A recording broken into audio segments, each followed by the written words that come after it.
Phoenix Suns hit a major snag in their potential buyout of Bradley Beal that is slowing things up. We're going to talk a little bit about what that is. Plus, the Miami Heat plan on Andrew Wiggins being with the roster by the start of the 25-26 season. And why have the Golden State Warriors been so stagnant in free agency? We'll talk a little bit about that and more right after this. Welcome to the number one place for your daily basketball news and analysis, NBA Central.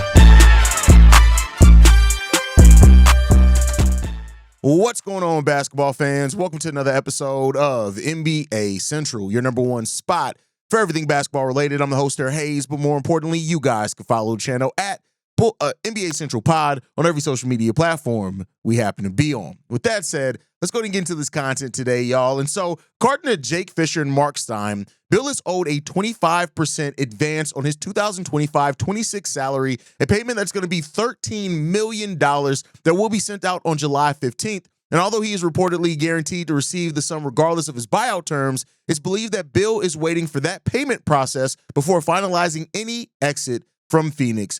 And so this puts Phoenix Suns in an interesting situation, right? Like, the fact of the matter is, it seems like he was going to get that money regardless, but Bradley Beal, I guess maybe just to make sure that that part is not part of the buyout or anything like that, that he is going to wait till after that date to then be bought out. So that puts it at 3 more days until Bradley Beal is going to be bought out, if that is the true extent of what's holding him up right now. But it seems like the Phoenix Suns are still, and Mark Stein and Jeff Fisher say this, that Phoenix is still very motivated to execute a buyout deal, and that is going to remove themselves from the second tax apron, which is more than beneficial for them, and willing to pay him to get out of that contract just to get under the second tax apron and regain their ability to use their mid-level exception to continue adding stuff to this team. So it seems like, while it was expected, it was said about a week ago that a buyout was close, that extra wrinkle has now pushed this off a little bit, and that, Bradley Beal is in no rush for the buyout, and that makes sense. The teams that are going to be interested in Bradley Beal, especially with the amount of money he's getting on his buyout, it means that he's going to have complete freedom to sign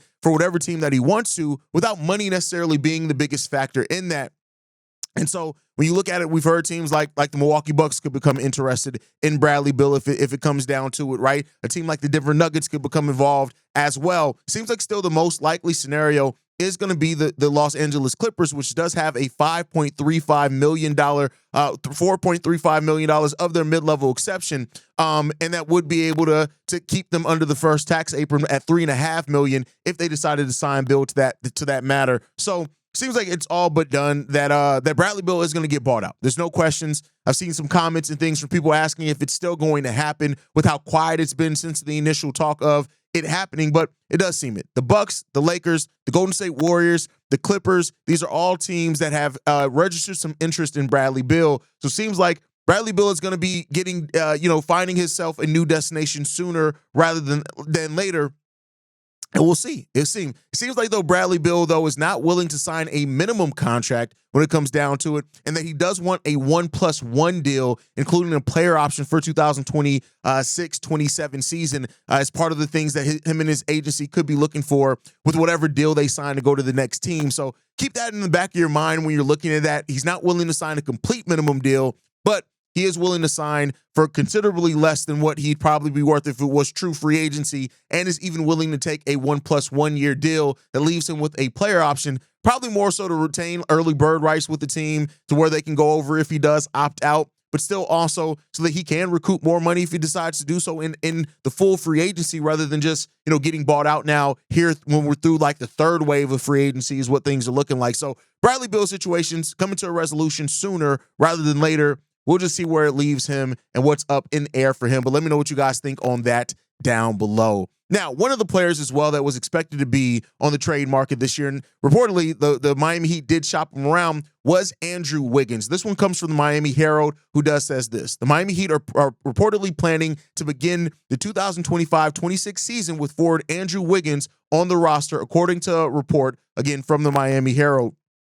Said it's the expectation the Heat will move with Andrew Wiggins on this roster for the start of next season. The Heat want to see what this mix will look like. Keep in mind, they did acquire Norman Powell there. They also got Kristaps Porziņģis in the draft also. And it seems that like Erik Spoelstra as well understands that Wiggins, is on the team and does seem to view Wiggins as a key part of the Miami Heat roster. So it seems like Wiggins is going to be staying around. It is what it is when it comes down to that. They weren't able to find a destination for him, and rather than try to force a deal to where maybe they feel like there's more value in actually holding on to Wiggins than trading him in a lopsided deal that you really don't get something back for. We had heard that Rui Hachimura, some other players were players that they were targeting in a potential Wiggins deal, but it seems like those did not materialize much further than just talks.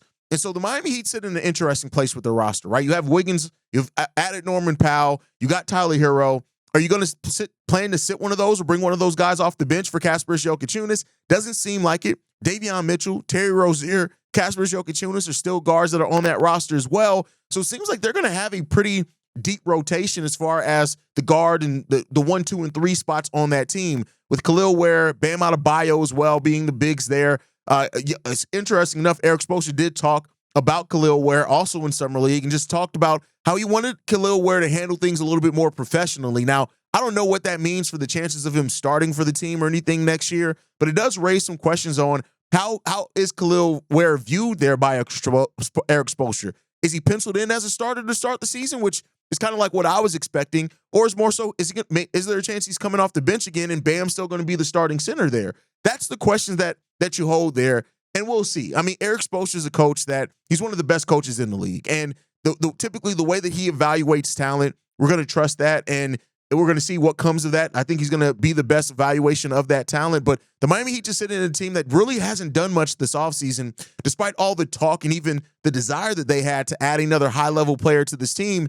They just haven't been able to execute it, which now leaves them in a spot where you're going to start off the season with what you have. And make no mistake, Erik Spoelstra is a coach that has gotten the most out of some questionable rosters when you look at the overall talent after he got done coaching them, and especially when they've gone other places and not nearly looked as effective as what they've had under Erik Spoelstra. But you got to figure out, you try to get minutes for Hayward Highsmith. You want Jaime Jaquez to still be in your rotation as well, right? You want those players to be in as the Miami Heat got some balancing that they need to do here. And how they do that is going to be fun to watch from a basketball perspective, and how Erik Spoelstra decides to coach this team from that perspective as well. But really good talent there down in Miami. And like I said, players that I'm really interested to see how Erik Spoelstra develops these guys and what they end up turning into for Erik Spoelstra as well. So let me know what you guys think on that down below. Hearing that Andrew Wiggins is now expected to start off his season still being part of that Miami Heat team, is that the right decision? Should they be looking more aggressively to move him? Or do you think it's just the market's just not there for him, and you got to do what you got to do there?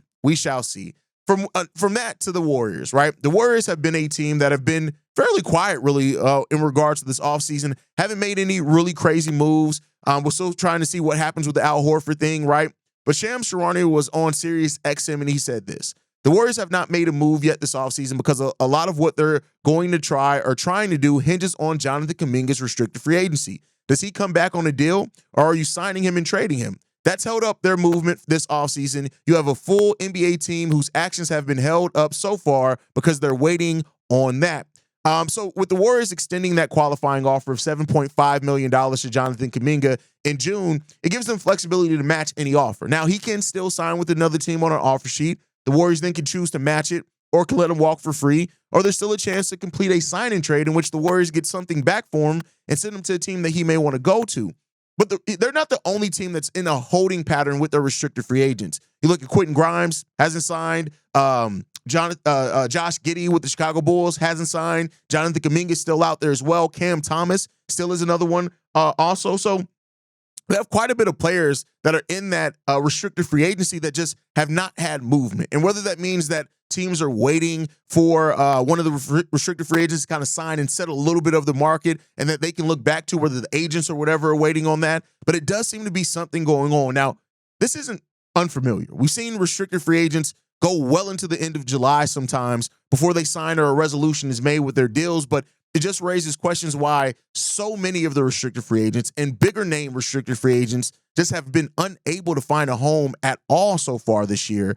And so that's going to be something we continue to watch and monitor here at NBA Central, what happens with those guys. But you guys know, once news drops, we drop. It's a simple process here at NBA Central. The bigger news, we should say. We don't drop with every little bit of news, but the bigger news that happens around the NBA, we'll cover it if it happens. But that's the weekend update for as of right now. Summer League has still been really fun. Cooper Flagg had himself a big bounce back night after his first Summer League game was a little bit shaky, but we'll cover that tomorrow. I'll be looking at some of the best and worst performances in Summer League there so far, even though people really shouldn't be reading that much into Summer League, but that's my time. Make sure you guys are following us at NBA Central Pod. You can send us any feedback, questions, comments, concerns, NBA Central Show at gmail.com. And then lastly, if you want to leave a text message and our voicemail for the mailbag, the number to do so, 773-270-2799. We are the number one spot for everything basketball related. And I'll see you guys the next time I feel like making a video. Proud tomorrow. Peace, y'all. This has been a presentation of the Break Media.